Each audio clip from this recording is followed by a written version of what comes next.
Buenos días. En primer lugar, pues quería agradecer el hecho de haber sido invitado a participar en esta mesa redonda.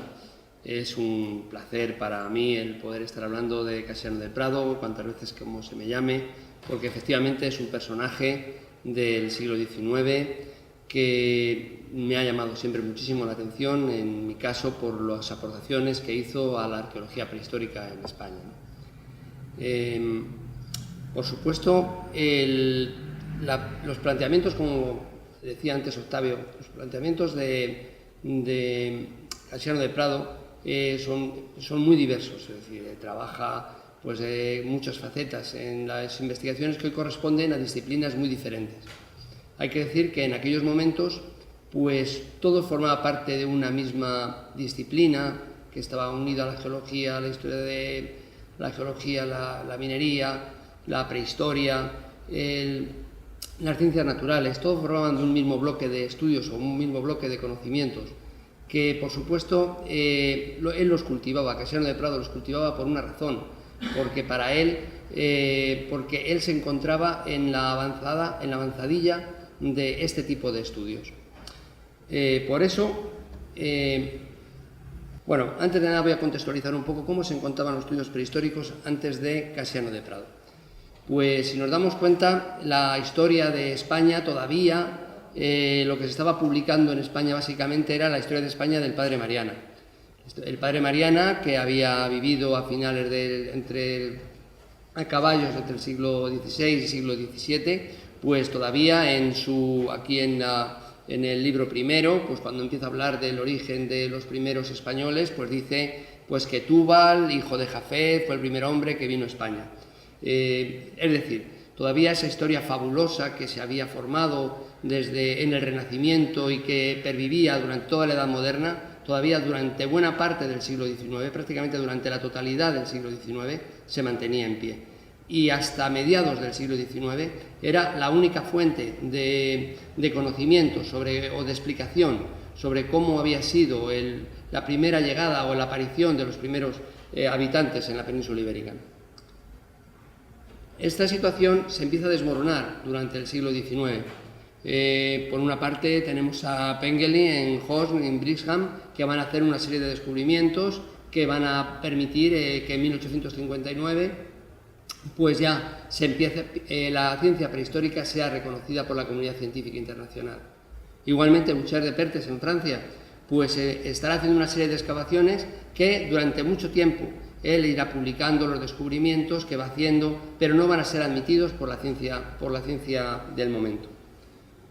En España también tendremos a Casiano del Prado, como vamos a ver, que él también va a estar haciendo una serie de estudios, en este caso en diversos lugares, en cuevas, en el Valle del Tajo también, en el Valle de Manzanares también, va a estar haciendo una serie de estudios, va incluso a sacar piezas, las va a siglar, las va a guardar, pero todavía la ciencia prehistórica no era reconocida, por consiguiente no va a tener esa difusión internacional o nacional que se requería.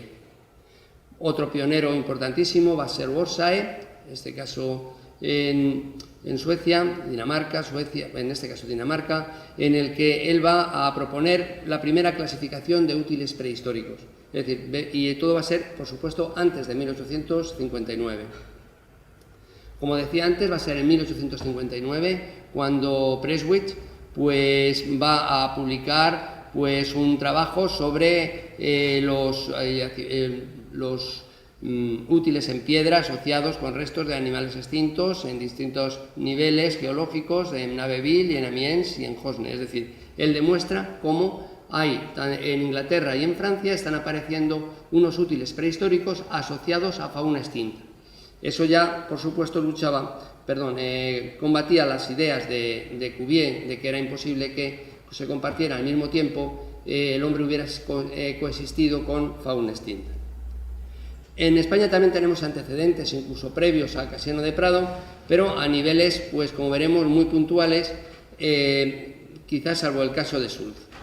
En el siglo XVIII ya hay un texto de Marín y Mendoza, la historia de la milicia española, que pueden ver cómo dice que las primeras armas de los primeros hombres pues habrían sido sin duda, serían las manos, uñas, dientes, las piedras, palos otras materias primas como cosas que primero se ofrecen a los ojos, hasta que, conocidos los estragos que causaba la voracidad de la llama y fuego, aprendieron que era poderosa no solo para exterminar, sino para penetrar y convertir las materias, por cuyo medio hallaron el cobre y el hierro. Dice que primero se trabajó el cobre, luego el hierro, es decir, ya nos está hablando de la edad de la piedra, la edad del cobre, en este caso la edad del cobre y la edad del hierro. Nos está hablando de esos tres periodos sucesivos. A principios del siglo XIX ya empieza un poco a cambiarse, ya se empieza a hablar de los celtas. Los descubrimientos que hoy catalogamos como prehistóricos no se podían catalogar como tales. Entonces Ramis, pues, en la publicación que hace de 1818 sobre las antigüedades que estaban apareciendo en las islas de Menorca, pues según la cultura francesa, que es inglesa también, que todo eso da una cronología céltica, él también ya da unas, dice, antigüedades célticas de la isla de Menorca. Entonces ya empieza a saltarse esa tradición fabulosa que, si bien lo menciona en su obra, al mismo tiempo dice que en verdad que no cree mucho. Se habla de Jafet, habla de Tubal, pero al mismo tiempo dice que todo eso, sin embargo, que él lo dice porque tiene que decirlo, pero que no se lo cree mucho. Es decir, ya está habiendo un cambio en este siglo XIX. Tonsen, en Dinamarca, pues se pondrá por primera vez una serie en el museo clasificará por edad de piedra, bronce, hierro, los distintos objetos. Y Jiménez, el marqués de la Ribera, Jiménez de Sandoval, enviará aquí a la Escuela de Minas una caja con hasta 54 objetos de naturaleza prehistórica. Objetos que, por supuesto, pues podría haber Casiano de Prado. También habría 51 objetos de ellos líticos y 3 de cobre. Todo esto queda referencia en el archivo que hay aquí en la Escuela de Minas. Aquí está el catálogo de piezas que él envía. Algunos de naturaleza prehistórica, otros de naturaleza geológica, como esa maravillosa pieza que tenemos ahí. Pero también envía, como decía, una serie de objetos de en piedra, como son estos que se encuentran aquí en el museo. Otros que estuvieron enviando cosas interesantes, en este caso de naturaleza prehispánica, fue Miguel Rodríguez Ferrer, y sin duda, pues también importantísima trascendencia va a ser lo de Guillermo Schulz, cuando publica lo de la mina antiquísima de Asturias. Es decir, en la cueva de Onís, en la mina de Onís, en la mina del Milagro, pues él envía una serie de objetos, los descubre, los envía aquí a la Escuela de Minas, objetos prehistóricos, sabemos que están relacionados con la explotación del cobre, como vemos está hasta de ciervo para picos, y además algún cráneo que posteriormente será difundido por Casiano de Prado, que vendrá aquí a verlo Falconer, que dirá que corresponde a un vasco, pero bueno, lo importante es ver que ya se está reconociendo la antigüedad de los restos que se están apareciendo aquí en España y esto cuando vienes aquí en 1864, si no recuerdo mal, y entonces va a dar pie a que ya se empiece a hablar de una edad del cobre. Edad del cobre que va a ser su gran difusor en un primer momento, va a ser Casiano de Prado. Joly pues afirma, pues siguiendo a Prado, la edad del cobre habría precedido a la edad del bronce, lo cual se tardó muchísimo, según estudios que hemos estado haciendo recientemente y seguimos haciendo Octavio Puche y yo, viendo la naturaleza de cómo se fue gestando el concepto de edad del cobre y cómo se fue asumiendo ese concepto, hoy perfectamente asumido, costó muchísimo, y uno de sus grandes difusores fue precisamente Casiano de Prado a nivel internacional.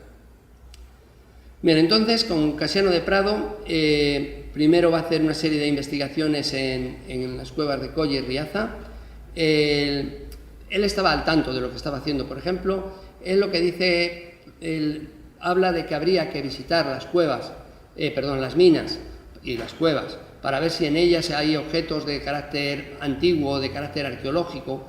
Eso es lo mismo que estaba haciendo Lund en Brasil. Y él además consta, porque así lo dice alguna vez, él sí que estaba al tanto de lo que hacía Lund, es decir, y Lund estaba encontrando una serie de objetos que nosotros hoy analizaríamos y trataríamos como de prehistóricos, ¿no? Otro de los temas muy interesantes es que en 1854 comenta que, estando buscando fauna, encontró en el mismo nivel distintos restos humanos y de su industria, dándose el caso de que, al estar sellados por una capa estalagmítica, estos serían de gran antigüedad. Al mismo tiempo estarían juntos a restos de fauna de Hiena spelea, pues que en la actualidad se encuentra extinta, es decir, ya estaba rebatiendo los postulados de Cuvier. Postulados de Cuvier que, sin embargo, se mantenían intactos todavía con las ideas catastrofistas de que el hombre no podía haber coexistido con los seres, con fauna extinta, tal como se entendía de otras creaciones. Por supuesto, lo que más fama le dio fue el descubrimiento de San Isidro con Bernil y Luis Lartet, el hijo de Eduardo Lartet. Quizás aquí lo más interesante es el debate que hay, como por una parte él dice en la descripción física y geológica de la provincia de Madrid, dice: mentira me parece a mí que no hubiese sido capaz de reconocer la naturaleza prehistórica de estas piezas. Sin embargo, es cierto que todo nos apunta a lo contrario. Nos apunta a lo contrario, por ejemplo, el hecho de que él recogiera piezas en los años 50-51, las hilara y las guardara, algunas de ellas, como decía, que se encuentran aquí. También el hecho de que cuando vienen Lartet y Bernil les lleva directamente a ver si hay, donde hay un obrero, donde le plantea que si tienen piezas guardadas, porque Casiano de Prado les había dicho que si veían piedras que fuesen, que tuviesen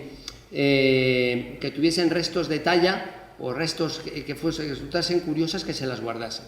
Entonces, efectivamente, eso todo parece indicar que él estaba en la misma línea, como he dicho antes, de lo que se estaba haciendo ya antes de 1862, que él lo descubre cuando con Lartet y Bernil el yacimiento del Manzanares. Esto mismo Puig y Larraz lo mantienen también. Dice, él habla aquí en la publicación, en el libro de Fauna Mastodológica Ibérica, pues él plantea de Mariano de la Paz Graells, él comenta que como tuvo ocasión de ver las cartas que se dirigieron entre Luis Natalio Monreal, entre Casiano de Prado y Fernández de Castro, cartas que tenía Luis Natalio Monreal.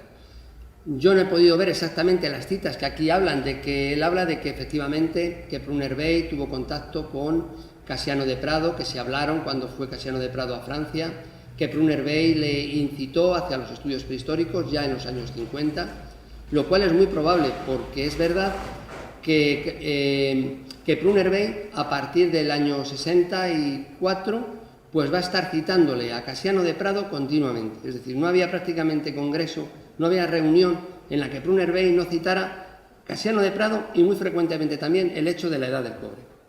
Pero bien, estos son los dibujos que hace Casiano de Prado de las piezas en su descripción física y geológica de la provincia de Madrid.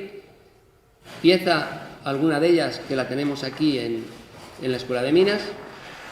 Y como decía, Casiano de Prado no puede decir que no supiera lo que era eso, porque ya en 1860, dice Hacha de Pedernal, se pueden ver abajo, aquí dice en una de las publicaciones, en la revista minera, dice: el señor don Casiano de Prado ha traído de París una de las hachas de Siles cogidas en el diluvio inferior del territorio de Amiens y se halla depositada en la Escuela de Minas. Esta pieza no la he visto en la Escuela de Minas aquí, no se debe encontrar en la actualidad, pero lo que sí que es cierto es que Casiano de Prado sabía de sobra lo que eran las hachas de Siles prehistóricas. Esta es la publicación de Lartet y Bernil, que de la pieza, esta publicación la hace en el 63, y lo que es curioso es que el descubrimiento se hace en el 62 de Lartet, Bernil y Prado.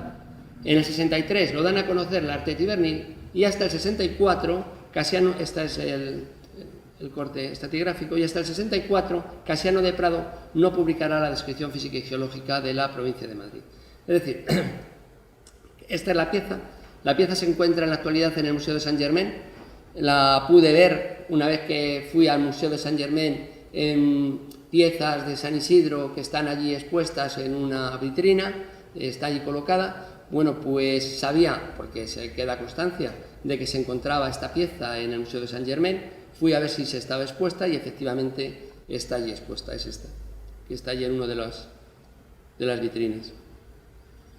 Bueno, también es las magníficas relaciones que se han hablado aquí antes, tanto Octavio como Miguel, han estado aquí hablando sobre la importancia de las relaciones que tuvo Casiano de Prado con los franceses fue impresionante. De hecho, aquí vemos donde plantea que el Arteti Christi, pues que han encontrado en una cueva, que han encontrado un yacimiento muy importante, y que dice: el Arteti Christi no se han olvidado de España. Don Casiano de Prado, que acaba de recibir con destino al gabinete de la Escuela de Minas una de dichas placas, que pesa más de 100 kilogramos y contiene muela de caballo, un fragmento de mandíbula y otros huesos de reno, huesos de aves, etcétera, además de muchos y buenos siles cortados a mano y fragmentos de diversas rocas introducidas en la gruta por el hombre. Esto ya es pasado el 64, pero sí que sigue siendo interesante porque nos está hablando de las buenísimas relaciones que mantenía Casiano de Prado con los franceses. ¿Por qué viene Luis Lartet a España? Pues Luis Lartet viene a España porque su padre, Eduardo Lartet, había hecho una clasificación de útiles prehistóricos, clasificación que era en ese momento la única que estaba, o la única no, pero era la que estaba vigente, la que más se utilizaba, y lo que querían ver es si esa clasificación, que ya se sabía que valía para Francia y para Inglaterra, si era también válida, por ejemplo, para España. Entonces Luis Lartet va a venir a España, también va a venir a otras cuevas, por ejemplo a Cueva Lóbrega, en La Rioja, que vendrá con su padre Eduardo Lartet al año siguiente. Lo que pasa es que su padre se tendrá que volver y seguirá siendo Luis Lartet el que sigue haciendo las excavaciones, en este caso en Cueva Lóbrega. Como vemos, venían ya directamente a hacer estudios de la prehistoria española. En cuanto a repercusiones de la obra de Eduardo Lartet en España, pues va a ser fundamental porque a partir de ese momento, pues como así bien dirá Luis Lartet y Bernil, pues España será el tercer país después de Francia y de Inglaterra en el que sean reconocidos los estudios prehistóricos. También a partir de ahí se generará también Casiano de Prado, como veremos ahora en un momento, pues toda una dedicación de los ingenieros de minas hacia la prehistoria. Entonces las descripciones físicas y geológicas que se van a hacer en España por una circular que veremos ahora, realizada por Casiano de Prado en 1865, pues va a ser un interés por los estudios prehistóricos. Entonces, en cuanto a aportaciones de Casiano de Prado, pues una de ellas va a ser su interés por divulgar la existencia de una edad del cobre previa a la edad del bronce. Hay que decir que esto va a ser precisamente una característica de los prehistoriadores españoles del siglo XIX, es decir, él va a inaugurar toda no solamente el decir que existe una edad del cobre, sino toda una escuela en este sentido que va a prevalecer durante todo el siglo XIX y parte del XX, también por supuesto el descubrimiento del yacimiento de San Isidro y, como decía antes, la circular de Prado dirigida a los ingenieros de minas jefes de las provincias. Y, por supuesto, el descubrimiento de Cerro Muriano. Esta es la circular de la comisión, publicada por Revista Minera, en la cual se animaba a los ingenieros de minas a que hiciesen estudios arqueológicos en las minas en las cuales ellos entrasen. Y, bueno, en cuanto ya a la huella de Prado, decir que Prado muere muy pronto, sin embargo, si el descubrimiento se hace en el 62, Prado muere en el 66, solamente va a estar 4 años. Ya divulgando estos estudios prehistóricos. Iba a ir al Congreso Internacional de Antropología y Arqueologías Prehistóricas de 1867, sin embargo muere en el 66. Iba a ser otro ingeniero de minas, Amalio Maestre, el que pues lleve todas estas piezas, muchas de ellas de carácter prehistórico, a el Congreso de París. Aquí en la Escuela de Minas de Madrid se formará un pequeño museo, que tenemos aquí una foto que había en el siglo XIX, museo que luego ha sido ampliado. También, como posteriormente, siguientes prehistoriadores como Juan Vilanova y Piera, pues también él publicará cortes, este es el corte rotondo, realizado por su indicación, o esas obras que él va a publicar en los años 70 del siglo XIX. Otro continuador también con el estudio de San Isidro va a ser otro ingeniero, bueno, el anterior era Juan Vilanova y Piera, era naturalista, era geólogo, su hermano José Vilanova era ingeniero de minas. Sin embargo, Luis Siret sí que hará un corte de San Isidro porque habrá un gran debate durante todo el siglo XIX acerca de la estratigrafía de San Isidro. Estratigrafía de San Isidro que llegará también a la fauna mastodológica ibérica, publicada por Raels a finales del XIX. Y bien, pues esto es simplemente darle un pequeño bosquejo de cómo eran los estudios prehistóricos y la importancia que tuvieron los estudios prehistóricos, casi a la figura de Casiano de Prado. Casiano de Prado, que precisamente por eso se considera como el padre de los estudios prehistóricos en España. Y muy bien, pues muchas gracias.